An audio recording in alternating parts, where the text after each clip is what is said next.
विद्यार्थी मित्रों, good morning, सुप्रभात। क्रिया इस घटक की और हम चर्चा कर रहे थे। क्रिया किसे कहते हैं?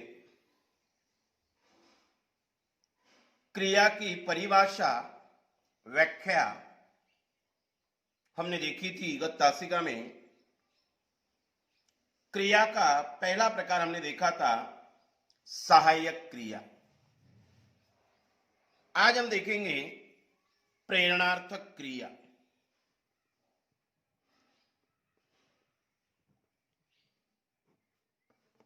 प्रेरणार्थक क्रिया।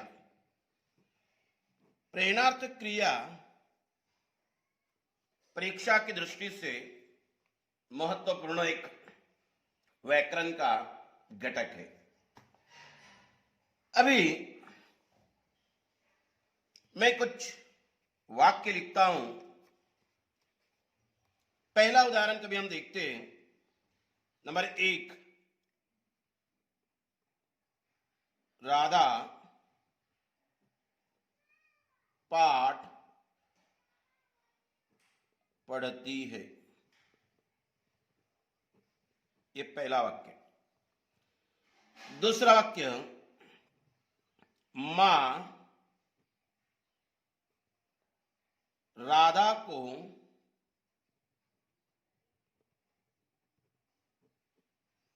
पाठ पढ़ाती है। तीसरा वाक्य जो हमारा है, मां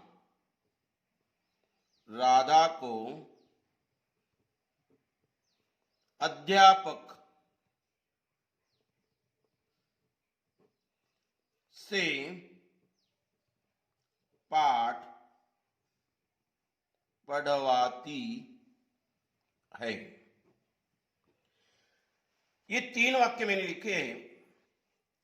पहला वाक्य, राधा पाठ पढ़ती है, मां राधा को पाठ पढ़ाती है, मां राधा को अध्यापक से पाठ पढ़वाती है। बच्चों, ये जो उपर्युक्त तीनों वाक्य, इनकी क्रियाएं पाठ पढ़ने के कार्य को सूचित करती है। ये जो क्रिया है, इनमें क्रिया जो है पढ़ने के कार्य को क्या करती है? सूचित करती है। अभी राधा पाठ पढ़ती है, इसमें भी पढ़ने की क्रिया है। मां राधा को पाठ पढ़ाती है, इसमें भी क्रिया है पढ़ाना। मां राधा को अध्यापक से पाठ पढ़वाती है, इसमें भी क्रिया है। कुल मिलाकर ये तीनों जो वाक्य हमें ये सूचित करते हैं कि पाठ पढ़ने के कार्य को, किसके कार्य को? पाठ पढ़ने के कार्य को सूचित करते हैं। बल्कि पढ़ना क्रिया का, ये जो पढ़ना क्रिया है, इस पढ़ना क्रिया का प्रत्यक्ष कर्ता कौन है? तो राधा है। क्रिया है, लेकिन सारी क्रिया जो है, इसका जो पढ़ना क्रिया का प्रत्यक्ष जो कर्ता है, जो काम करता है, उसे कर्ता कहते हैं, वो राधा है। अभी पहले वाक्य में क्या है? पढ़ना क्रिया का कर्ता राधा स्वयं कार्य करती है। पहले वाक्य में क्या है? राधा जो है, ये पढ़ना क्रिया का कर्ता। पहले वाक्य में पढ़ना क्रिया का, पहले वाक्य में कभी आप देखते हैं तो पढ़ना जो क्रिया है, इन पढ़ना क्रिया का कर्ता स्वयं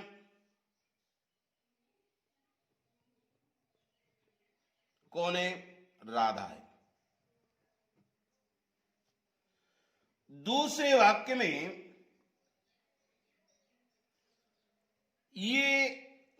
वाक्य में पढ़ना क्रिया राधा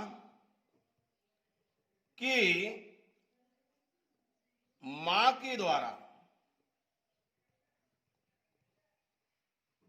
प्रेरणा मिलती है।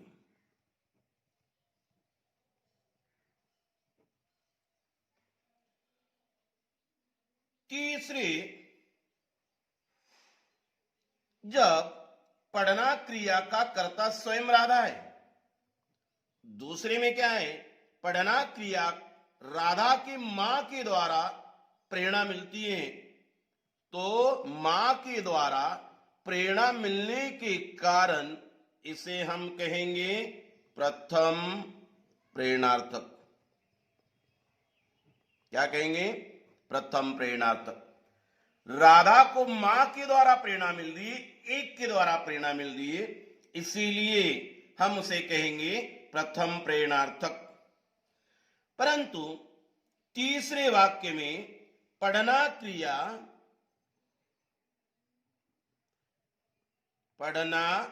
क्रिया राधा ने तब किया। किसने किया, राधा ने तब किया जब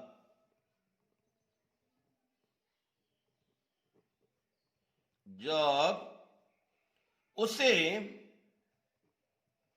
मां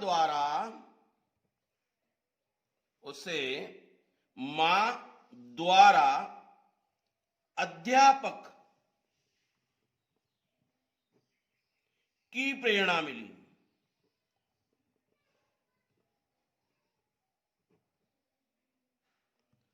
अध्यापक की प्रेरणा मिली।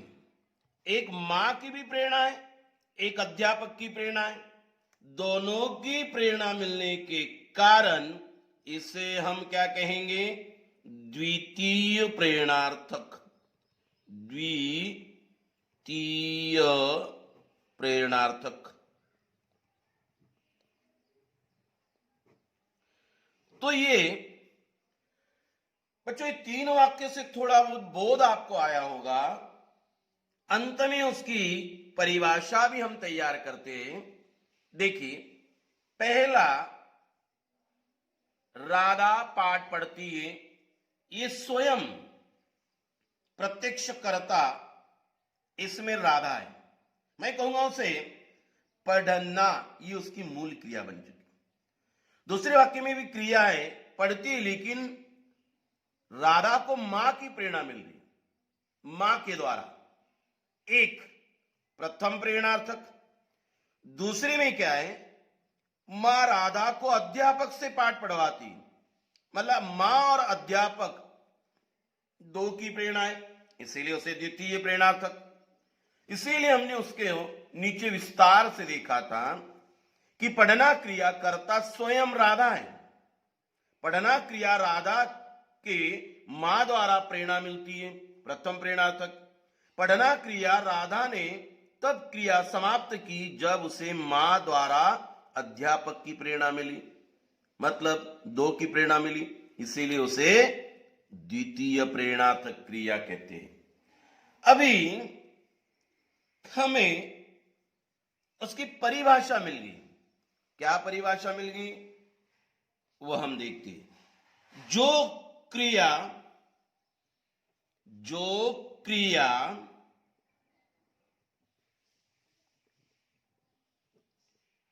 स्वयं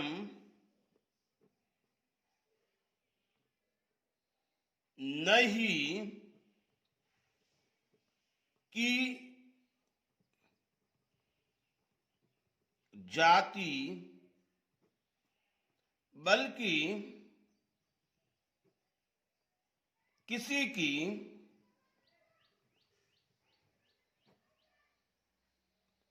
प्रेरणा से की जाती है, उसे प्रेरणार्थक क्रिया कहते हैं। ये उसकी परिभाषा है। जो क्रिया स्वयं नहीं की जाती बल्कि किसी की प्रेरणा से की जाती उसे प्रेरणार्थक क्रिया कहते हैं।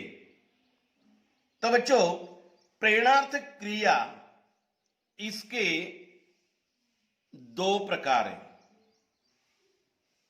नंबर 1,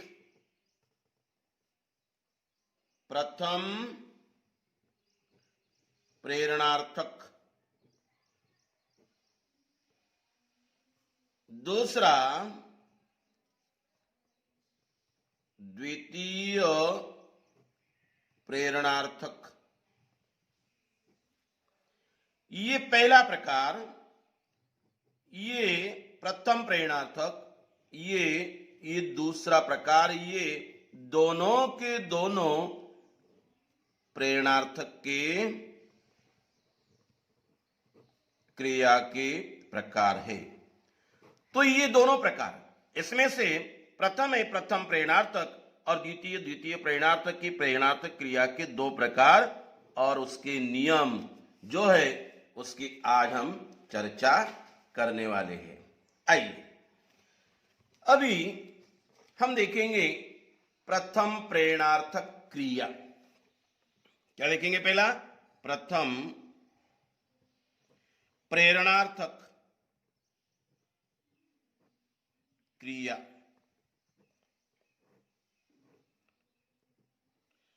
प्रथम प्रेरणार्थक क्रिया पहले हमने देखे, मां राधा को पाठ पढ़ाती है। मां राधा को पाठ पढ़ाती है, राधा को एक की प्रेरणा मिली तो उसे हम कहेंगे प्रथम प्रेरणार्थक।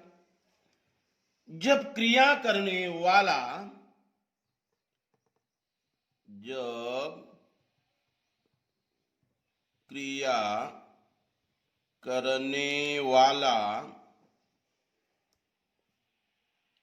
एक करता है,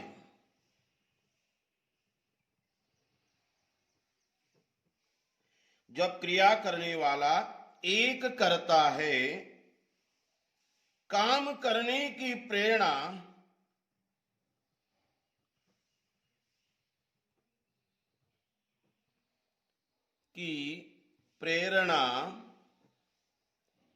एक ही कर्ता से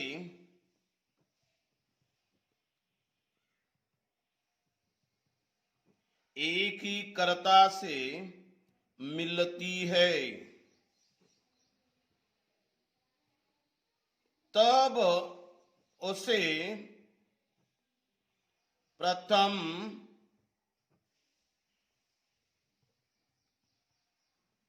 प्रथम प्रेरणार्थक क्रिया कहते हैं।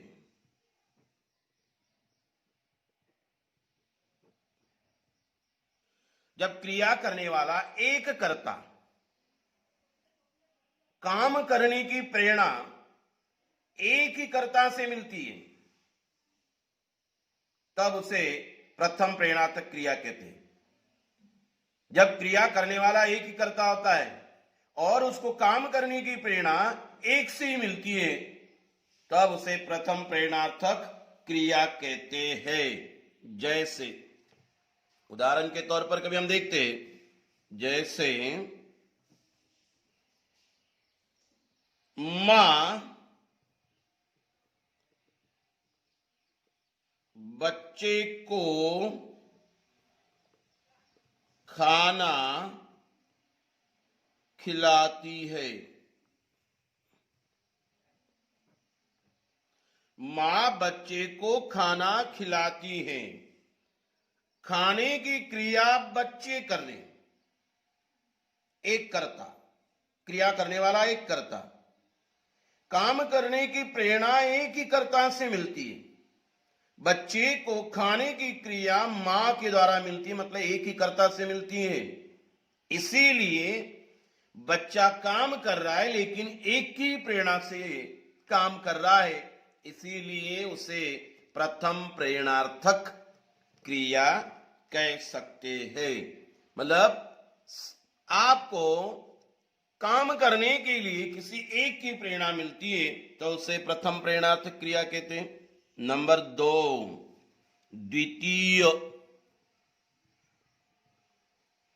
द्वितीय प्रेरणार्थक क्रिया।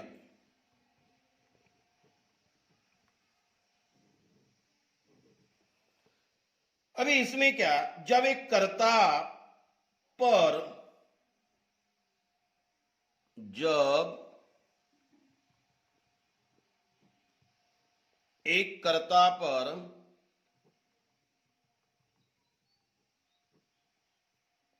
दूसरे कर्ताओं की प्रेरणा रहती है,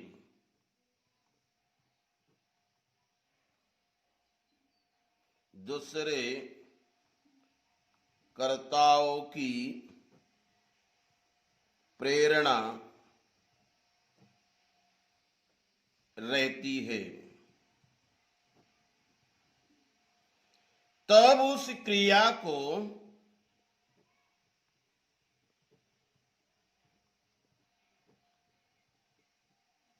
द्वितीय प्रेरणार्थक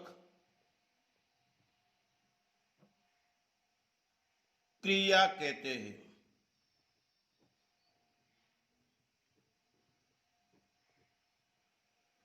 जब एक कर्ता पर दूसरे कर्ताओं की प्रेरणा रहती है तब उस क्रिया को द्वितीय प्रेरणार्थक क्रिया कहते हैं। उदाहरण के तौर पर कभी हम देखेंगे, जैसे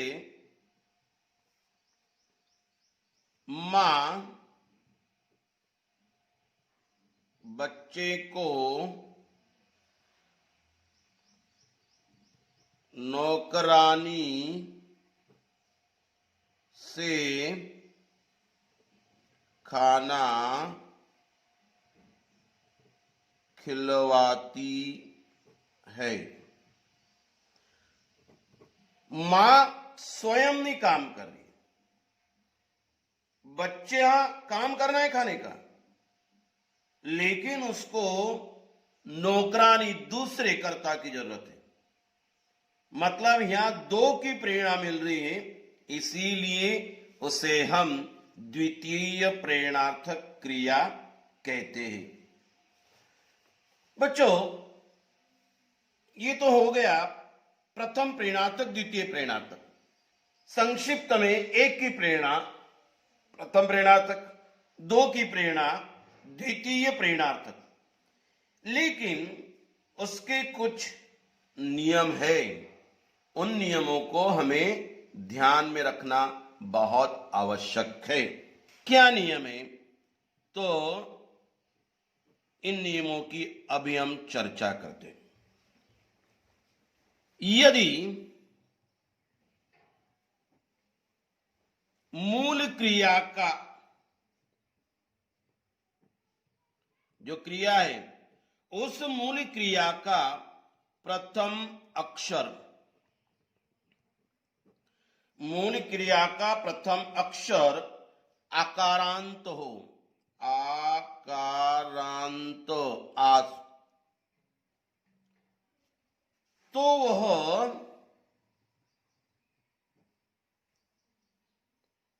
प्रेरणार्थक क्रिया में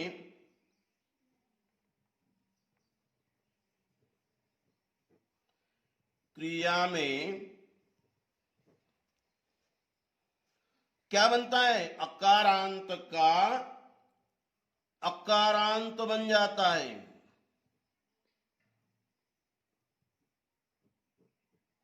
अकारांत बनता, आकारांत है तो अकारांत बनता है।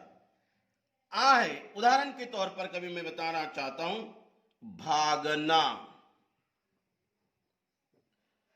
भा को आ चुका है, भो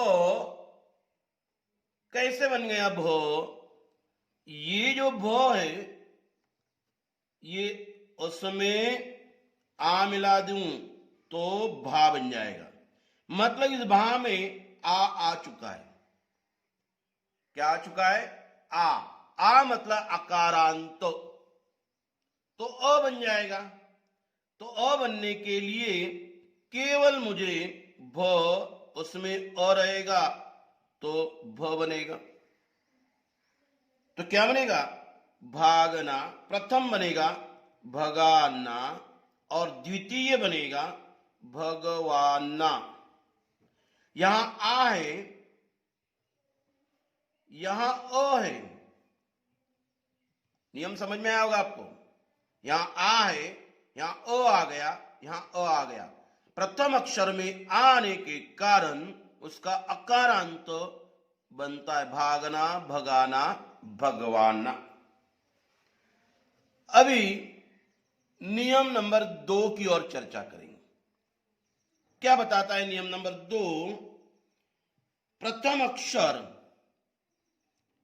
प्रथम कभी क्या होता है? इकारांत। तो वह क्या बनता है? प्रेरणार्थक में प्रेरणार्थक क्रिया बनाते वक्त उस प्रथम इकारांत प्रेरणार्थक का द्वितीय और प्रथम प्रेरणार्थक करते वक्त इकारांत बनता है। ई ई, ये दीर्घ है, ये ह्रस्व ई है। जैसे उदाहरण के तौर पर मैं कभी बताना चाहता हूं, सीखना। बच्चों ये ई दूसरी है,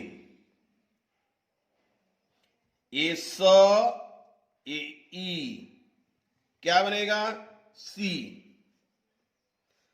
उसी तरह से ये स, इसमें इकारांत, तो क्या बनेगा? ये सी। इसीलिए सीखना का प्रथम बनेगा सिखाना, द्वितीय क्या बनेगा? सिखवाना।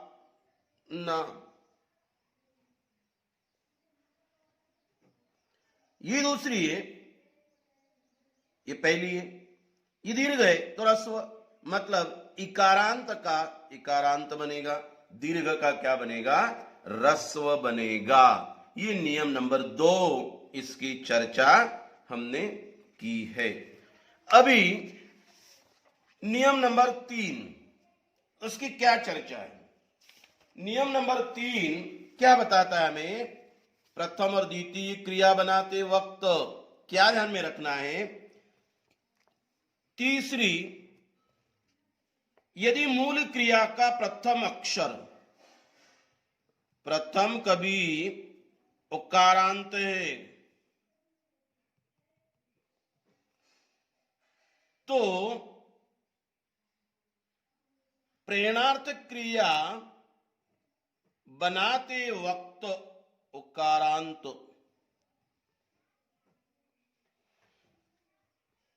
पहला उ तो दूसरा दीर्घ, जैसे भूलना। ये उकारांत भू में कैसे आ गया? ये भ, उसमें कभी मैं ऊ मिला देता हूं तो ये भू बन जाता है। अभी मुझे उसमें पहले करना है भ, उसमें ये ऊ मिला देता हूं तो भू बन जाएगा। तो मेरा क्या बन जाएगा? ये पहला है तो प्रथम और द्वितीय बनाते वक्त भूलना, मात्रा पहली बन जाएगी। भूलना, भुलाना, भूलवाना। नियम नंबर 4 की चर्चा हम करेंगे। 4 क्या हमें बताता है? यदि प्रथम अक्षर,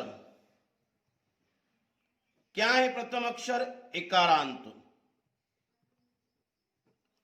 तो प्रेरणार्थक बनाते वक्त वह क्या बनेगा? इकारांत बनेगा। इकारांत का इकारांत बनेगा। उदाहरण के तौर पर कभी मैं बताना चाहता हूं, बेचना। बेचना में ए आ चुका है, ये ए। उसी तरह से इकारांत मात्रा पहली बनेगी, बेचना, बिकाना, बिकवाना। मतलब ये बदलकर उसकी मात्रा ई, पहली ई में बदल जाएगी। नियम नंबर 5, यदि मूल क्रिया प्रथम में क्या होगा, ओकारांत होगा, ओकारांत मतलब ओका, तो प्रेरणार्थक बनाते वक्त दोनों उकारांत बन जाएंगे, ओकारांत का उकारांत बन जाएगा। मतलब धोना, धुलाना, धुलवाना, धोना, धुलाना, धुलवाना। धो मतलब ध में ओ आ चुका है तो ही वो धो बन गया। अभी धू, ये धो, इसमें उकारांत ऊ मिला दिया तो क्या बन जाएगा, धू, तो उकारांत का उकारांत बन गया। नियम नंबर 6, क्या नियम नंबर 6,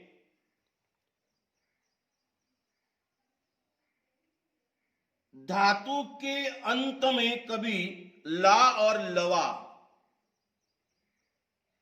ला और लवा लगता है तो प्रथम दीर्घ अंत अक्षर ह्रस्व बन जाता है।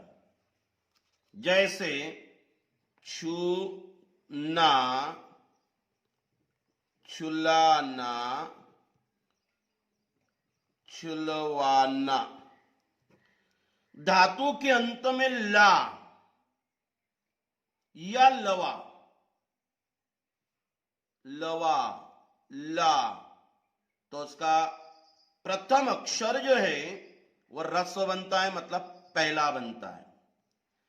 नियम नंबर 7 की हम चर्चा करेंगे। कुछ एकाक्षरी धातुओं से, कुछ एकाक्षरी धातुओं से केवल एक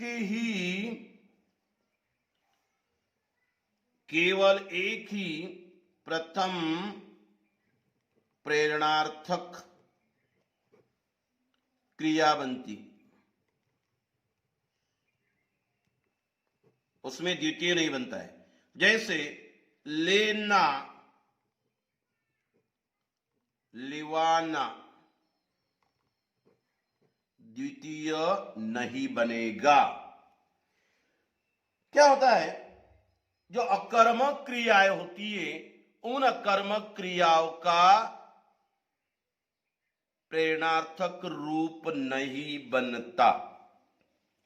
इसीलिए बच्चों परीक्षा में आपको मूल क्रिया दी जाएगी और इस मूल क्रिया देने के बाद आपको क्या किया जाएगा, आपको उसमें लिखना पड़ेगा। जैसे मूल क्रिया हमको दी गई, एग्जाम्पल के तौर पर कूदना, आपको वहां लिखना पड़ेगा प्रथम प्रेरणार्थक और वहां लिखना पड़ेगा द्वितीय प्रेरणार्थक। कूदना का बनेगा कूदना, कुदाना और कुदवाना। ध्यान में रखिए बच्चों कि प्रथम और द्वितीय रूप बनाते वक्त सारी मात्राएं पहली बनती है। उम्मीद कर रहा हूं बच्चों आपको ये समझ में आया होगा। धन्यवाद।